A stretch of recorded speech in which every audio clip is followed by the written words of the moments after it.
Hello views, welcome to DJMS Tamil channel. ஆஹா கல்யாணம் சீரியலுக்கான அப்கமிங் எபிசோடில் தன்னுடைய மகளை காணுமே அப்படின்ற ஆதங்கத்தில் ரொம்பவே பயந்து போன கோடீஸ்வரி மகாவோட ஃப்ரெண்டுக்கெலாம் கால் பண்ணி விசாரிக்கிறாங்க. அங்கே வரல அப்படின்னு சொன்னதும் ரொம்பவே பதட்டமாயிடுறாங்க. இப்போ உடனே வாங்க, மகா எங்கே தான் இருக்கா, எனக்கு ரொம்ப பயமாக இருக்குது, உடனே போய் பார்க்கலாம் அப்படின்னு சொல்லிட்டு கோடீஸ்வரி கூப்பிட அதை வேண்டான்னு மறுக்கிறாரு கோடீஸ்வரியோட கணவர். பொழுதும் விடியுது, ஒவ்வொருத்தராக வீட்டுக்கு வராங்க. மகா இல்லாமல் வரதை பார்த்து எல்லாருமே வந்து கேள்வி கேட்க ஆரம்பிக்கிறாங்க, மகா கிடைக்கல அப்படின்னு சொல்லிட்டு. அந்த சமயத்தில் கோடீஸ்வரி இங்கே வந்து மகா எங்கே இருக்க அப்படின்னு சொல்லிட்டு ரொம்பவே பதட்டத்தோட வந்து கேட்குறாங்க. எங்கே போயிருக்கா மகா அப்படின்னு சொல்லிட்டு கேட்க எங்களுக்கு தெரியல அப்படின்ற பதிலை சொன்னதும் ரொம்பவே ஆவேசமாக வராங்க கோடீஸ்வரி. சீன்ஸ்க்கெல்லாம் முன்னாடி கோடீஸ்வரி உள்ளே வந்ததும் ஐஸ்வர்யா தூங்குறதை பார்த்துட்டு ரொம்பவே கடுப்பாகி அவளை கேள்வி கேட்க ஆரம்பிக்கிறாங்க.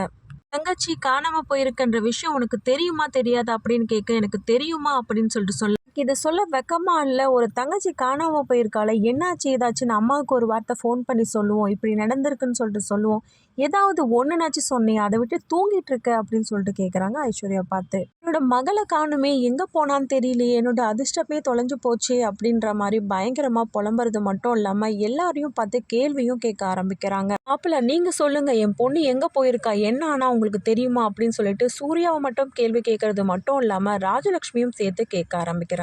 எல்லாம் ஒரு பக்கம் இருக்க, மகா ஒரு இடத்துல உட்காந்து அலறத பார்த்த பூசாரி வேதாச்சலம் மருமக மாதிரி இருக்கே அப்படின்னு சொல்லிட்டு அவங்களுக்கு கால் பண்ண பார்க்குறாங்க. இந்த பக்கம் தாத்தா பாட்டி 2 பேருமே எந்த அளவுக்கு அவளுக்கு வந்து மனசு உடஞ்சு போயிருந்தா மகா வீட்டை விட்டு வெளியே போயிருந்திருப்பா அப்படின்னு பேசுகிற தருணத்தில் ஃபோன் கால் வருது. அப்போ விஷயத்த சொன்னதும் ரொம்பவே அதிர்ச்சியானது மட்டும் இல்லாமல் உடனடியாக மகாவை போய் பார்க்க போகிறாங்க தாத்தா பாட்டி 2 பேருமே. இதுக்கு வந்ததும் மகா அப்படின்னு கூப்பிட்டதும் என்னாச்சுமா, என்ன காரணம், எதுக்காக இங்கே வந்து இருக்க அப்படின்னு கேள்வி கேட்க, எந்த உரிமையில பாட்டியை நாங்கள் வர சொல்கிறீங்க அப்படின்னு மகா கேட்க, தாமா உன்னோட புகுந்த வீடு அப்படின்னு சொல்லிட்டு சொல்ல, எதை வச்சு பாட்டி சொல்கிறீங்க அப்படின்னு திரும்பவும் கேட்க, அதுக்கப்புறம் அந்த கடிதத்தை எடுத்து 2 பேர்கிட்டையும் காட்டுறாங்க. இதெல்லாம் வச்சு பார்க்கும்போது நான் எதை வச்சு அந்த வீட்டுக்கு வர முடியும் பாட்டி தாத்தா அப்படின்னு மகா கேட்குற கேள்விக்கு கொஞ்ச நேரம் பதில் சொல்ல முடியாம தவிக்க, அதுக்கப்புறம் மகாவை சமாதானப்படுத்தி எல்லா விஷயத்தையும் வந்து எடுத்து கூறுறாங்க. எல்லா விஷயங்களையும் பேசி முடிக்கிற தருணத்துல சூர்யா கோவத்தோட அங்க வந்து மகாவை பலால்னு அறைய பாக்குறாரு.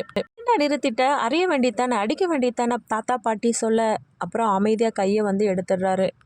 உனக்கு பிரச்சனை, எதுக்காக நீ வீட்டை விட்டு வெளியில வந்த, எதுக்காக இங்க வந்து உட்காந்துட்டு இருக்க அப்படின்னு சொல்லிட்டு பல கேள்விகளை வந்து கேட்கிறாரு சூர்யா கோவத்தோட. இங்க வந்து இருக்கிறது தெரியாம உங்க அம்மா வேற வீட்டுக்கு வந்துட்டு எவ்வளவு கலாட்டா தெரியுமா பண்ணிட்டு இருக்காங்க அப்படின்னு சொல்லிட்டு சூர்யா சொல்றது கேட்டு அதிர்ச்சிய போறாங்க மகா. அப்புறமா மகாவை வீட்டுக்கு கூட்டிட்டு போறாரா சூர்யா. அதுக்கப்புறம் அங்க என்னென்ன பிரச்சனைகளா காத்துட்டு இருக்குது, இது எல்லாமே டிவிக்கு முன்னாடியே பார்த்து தெரிஞ்சுக்க மறக்காம நம்ம சேனல் வந்து சப்ஸ்கிரைப் பண்ணிக்கோங்க. கூட இருக்க அந்த பெல் ஐக்கனும் கிளிக் பண்ணிடுங்க. அப்பதான் நான் போடுற அடுத்தடுத்த வீடியோஸ் உங்களுக்கு நோட்டிபிகேஷன்ல வரும். ஓகே, தேங்க்ஸ் ஃபார் வாட்சிங் திஸ் வீடியோ.